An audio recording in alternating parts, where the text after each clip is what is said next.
I was watching one of Nehemiah Gordon's episodes today, and it was very powerful. This manuscript of Matthew 5 that Nehemiah brought up has some serious implications for anyone who would say that the Tanakh is done away with today. Because in it, Yeshua Jesus says, "He who violates one word of these commandments and shall teach others, son of emptiness or vanity, he will be called in the kingdom of heaven.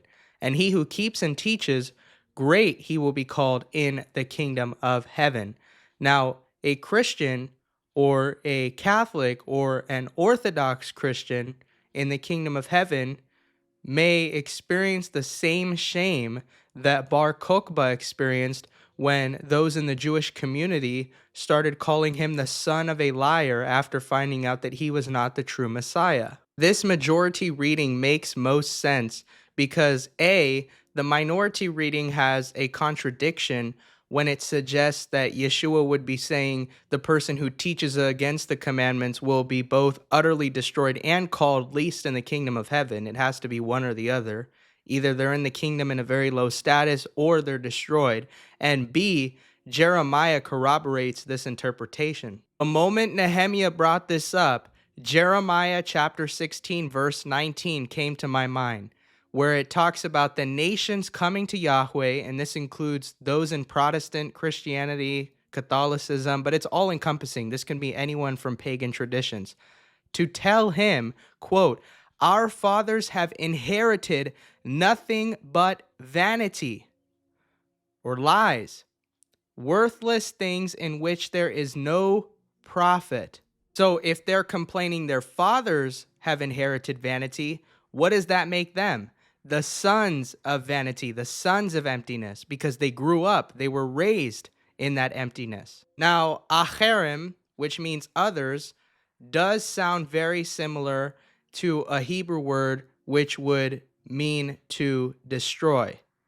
And the reason why I don't believe this would be the correct rendering as well is because God is clearly trying to have mercy on these people coming from the nations who are now professing to believe in true worship. And what I mean by true worship are traditions, commands, and instructions that are found in the Hebrew Bible to pay homage to the one true God of Israel, the God of Abraham, the God of Isaac, and the God of Jacob. And there are many Jews who have come on my channel to say, "You're participating in foreign worship, avodah zarah." Okay, well, it's easy to complain and make accusations when you come from a belief background where you have made zero people outside of your small little circle aware of the God of Abraham, Isaac, and Jacob. And let me just be honest with you, even though Christianity has engaged in abrogation, it has done way more to make the nations aware of the God of Abraham, Isaac, and Jacob than Judaism has. That's just a fact. Acherem omrim. Others say that Jesus is the Messiah, but continue to abrogate the Tanakh. You know, you have Catholics who teach transubstantiation. When Yeshua said, "Take of this bread, for it is my body. Take of this drink, for it is my blood," that it meant he was being literal. And I don't know how many times I have to point this out, but there are key problems with this, according to the book of Leviticus. People conceive of God in their theology as though he was some kind of comic sadist. He inflicted suffering upon the Israelites by giving them the law as much as possible so that he could then send himself as proof that no one but himself could do the law. Do you know how insane that sounds? This is no longer a loving Adonai.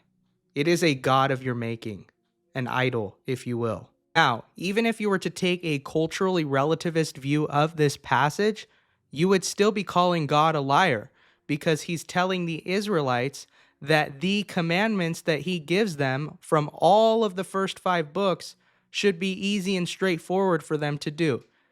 In chapter 30 and verse 11 of Deuteronomy, we read, "Now what I am commanding you today is not too difficult for you or beyond your reach." According to Christian theology, then, God either has to be a comic sadist, a liar, or psychotic, all of which make the religion worthless. And if you don't have one moral standard for all of humanity, that again devalues your religion. Forget philosophical arguments for pronomianism for now. I want to focus on those more later. I did do a Bible study on that today as well.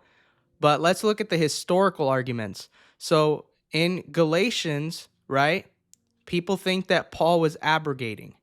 Okay, if that were the case, tell me how that makes any sense. Because Galatians was written in 55 to 57 AD, anywhere around there. And when Paul was making these bold proclamations that he really believed strongly in the law and the prophets, that occurred anywhere between 60 to 61 AD. So again, what you'd have to do is either concede that Paul was under some form of psychosis or that he was a false apostle. Not only does Paul declare that he believes in all of the law and the prophets in Acts 24:14, but just regress to a few chapters earlier where we see there are concerns in the Jewish community and rumors spreading that Paul had believed the law was done away with and was no longer living in accordance to it and was also teaching others to do away with it. Well, why would this be a concern? A, because among the Jewish believers, they would understand what Yeshua said about claiming that the law was done away with or any of the commandments. And B, probably because they heard about some of the things that were in his letters, and there were a lot of people misinterpreting the things in his letters to mean that he believed the law was done away with. So in Acts chapter 21 and verse 23, we see Yaakov, or the apostle James, who was the prince of the first Jerusalem council, command Paul and say, there are 4 men with us who have made a vow. Take these men, join in their purification rites, and pay their expenses so that they can have their heads shaved. Then everyone will know there is no truth in these reports about you, but that you yourself are living in obedience to the law. And there you can also see that the apostolic decree was mentioned right after Paul is commanded by James to go and perform animal sacrifices and to aid his fellows in doing so, to end their number 6 Nazirite vow. Now, why would this be mentioned alongside the law if we were told by Protestants that these are the only 4 commandments people had to do for a while and then the rest of the law was done away with? It seems as though James is implying that the 4 commandments of the apostolic decree are attached directly to the law or somehow stem from it. So this stands to reason that Paul believes in the whole Torah even after writing the book of Galatians, because he goes into the temple to perform one of its ritual laws. There are several scholarly type people, including myself, who would argue that if Paul was only teaching people to do a modicum of the laws found within the Torah, then why didn't they convene a third Jerusalem council to have him put to death? If you were smart enough to understand, you would know that this was a rhetorical question. And later in the chapter, we see that Jews came against Paul angry, still thinking that he was teaching against the law and the prophets. And that's why there was a violent mob that tried storming the temple, and they wanted to kill Paul. They were beating him. It says that as the Roman soldiers carried him away, the crowd followed, shouting, "Kill him, kill him. Kill him for abrogating the Torah," even though this was a false accusation. Given that these people would have had the ability to find out if Paul was truly against the law before acting all violent like this, I could say they engaged in capricious behavior. They were unaccountable to this sudden change in mood that they experienced and didn't want to get the download of the truth before acting hastily or with a high hand. Yeshua clearly said not one yud or stroke, and he said this for a reason, because there were people at that time who were starting to think that the law was done away with. And so he made himself explicit that if you change even one little bit of the law, you're changing the law. Even if you change a little bit the way that that text is rendered, you change its meaning significantly, because he could have been saying, "I will utterly destroy," or he could have been saying that you will be called the sons of vanity. And there's a huge difference, and I would say the latter is far more profound. Let me know what you think.